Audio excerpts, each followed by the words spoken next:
आज की वीडियो बहुत ज़्यादा इम्पोर्टेंट है क्योंकि मैंने अपने क्लिनिकल प्रैक्टिस में ऐसे बहुत सारे केसेस देखे हैं जिन लोगों को ये बीमारी है। बहुत सारे पेशेंट आके कंप्लेन करते हैं हाथों और पाँव का सो जाना, उनमें सुइयाँ चुभना, हाथों और पाँव का ठंडे पड़ जाना, ऐसे महसूस होना कि जैसे जिस्म पे चूंटियाँ रेंग रही हैं। बॉडी पार्ट्स उनको अपने हैवी लगते हैं। उसके साथ साथ अगर जिस्म में थोड़ा सा भी पेन हो उससे वो ज़्यादा हाइपर सेंसिटिव होते हैं, मीन उनको पेन ज़्यादा फील होता है। मेडिकली इसको पैरास्थीसिया कहते हैं। देखते हैं इसके क्या काजेज़ हैं और इसका ट्रीटमेंट क्या है। पैरास्थीसिया नर्वस सिस्टम का एक प्रॉब्लम है जिसमें नर्व फाइबर्स डैमेज हो जाते हैं, जिसकी वजह से एबनॉर्मल नर्व सेंसेशन होती हैं। उसकी वजह से हमें ये सिम्टम्स अपीयर होना शुरू हो जाते हैं। जिन लोगों में कार्पल टनल सिंड्रोम हो उनको भी पैरास्थीसिया होता है। पैरास्थीसिया में जो कोटिंग होती है नर्व की वो डैमेज हो जाती है या नर्व कंप्रेस हो जाती है। इसके प्राइमरी काजेज़ देखते हैं कि प्राइमरी काजेज़ में क्या क्या हो सकता है। पहली चीज़ कीमोथेरेपी है। सेकंड चीज़ स्टेटेंस होती हैं। स्टेटेंस लिपिड लोअरिंग ड्रग्स होती है जो लोग हाइपरटेंशन के पेशेंट्स होते हैं उनको दिया जाता है ताकि उनका कोलेस्ट्रॉल कम हो। जब प्रोडक्शन ऑफ कोलेस्ट्रॉल ब्लॉक हो जाती है तो नर्व को कोलेस्ट्रॉल की ज़रूरत होती है, तो ये नर्व डैमेज हो जाना शुरू हो जाती हैं।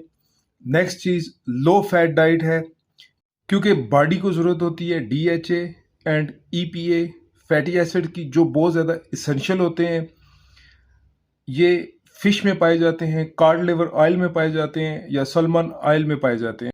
अगर आप में सर्टेन बी वाइटामिन की डिफिशिएंसी है तब भी आपको पैरास्थीसिया हो सकता है। इन बी वाइटामिन में B1, B6 और B12 हैं। स्पेशली B1 नर्व को बहुत ज़्यादा प्रोटेक्ट करता है। नेक्स्ट जो इसका काज है स्पेशली डायबिटीज़ के जो मरीज़ हैं उनमें मेटफॉर्मिन है। मेटफॉर्मिन डायबिटीज़ पेशेंट अमूमन ले रहे होते हैं। मेटफॉर्मिन का साइड इफ़ेक्ट है कि वो विटामिन B12 की डिप्लेशन कर देती है। सीजर्स की अगर आप मेडिसिन ले रहे हैं उसकी वजह से भी फोलेट जिस्म में कम होगा। जो लोग अल्कोहल का इस्तेमाल कर रहे हैं, अल्कोहल की वजह से भी पैरास्थीसिया होता है। सिगरेट स्मोकिंग की वजह से भी। इसका एक मोस्ट इम्पॉर्टेंट काज हाई कार्बोहाइड्रेट डाइट भी है। डाइट में जब बहुत ज़्यादा शुगर हो या रिफाइंड कार्ब्स हों सच एज ब्रेड, पास्ता, इस तरह की जितनी हाई कार्ब डाइट्स है उनमें विटामिन बी की कमी होती है। इसके साथ साथ जो डायबिटिक पेशेंट हैं उनमें पेरिफेरल न्यूरोपैथी, नर्व डैमेज और पैरास्थीसिया ज़्यादा होता है। सो आपको लो कार्बोहाइड्रेट डाइट लेनी चाहिए। इसके साथ साथ न्यूट्रिशनल यीस्ट, इसके साथ साथ आप विटामिन बी के इंजेक्शंस या टैबलेट्स भी ले सकते हैं।